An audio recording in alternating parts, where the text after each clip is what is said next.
My dear boys, మీకు తెలుసో తెలియదు కానీ ఇది మా ఊరు చెరువు. దిస్ ఇస్ మా ఊరు చెరువు. వానల వల్ల మునిగిపోవడం వల్ల ఎంతో లోతెత్తు ప్రాంతాలు కూడా మునిగిపోయినాయి. మీకు తెలుసో తెలియదు కానీ మొన్నటిదాకా నీళ్ళు అక్కడ ఉండగా ఇప్పుడు ఏడ వచ్చేసినాయి. ఇటు పక్క చూస్తే ఇది జేసీబీ లోడ్ గుంటలు. మరి నువ్వు చూపిస్తారండి ఇక్కడ రండి, ఇక్కడ రండి, ఇక్కడ చూడండి అందరూ. ఈ గుంటలే అండి మొత్తం మునిగిపోయినాయి పంట పొలాలతో కూడా. ఈ పైరు నేలమట్ట కావడం వలన ఎంతో లాభ నష్టం పోయింది. సార్ మీ ఊర్లో ఎవరైనా కుర్రాన్ని తీసుకొచ్చి చూపించండి.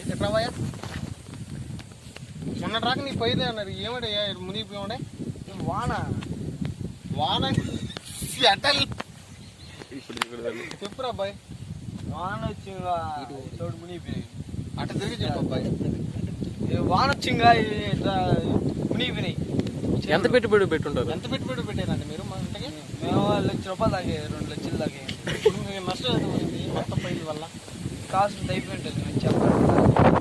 మీ పిల్లలు మణిగంట గారు, సార్ మణిగంట గారు, మీ పిల్లోడు ఎవరు మునిగిపోయాడు? ఉండే స్థలమా లేకపోతే పైకి వేసుకునేదా? అయ్యి ఈ విధంగా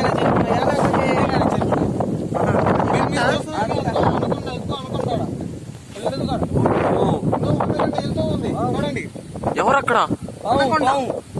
ఓ షిట్, నో, ఏందో అలగొడుతుంది అది.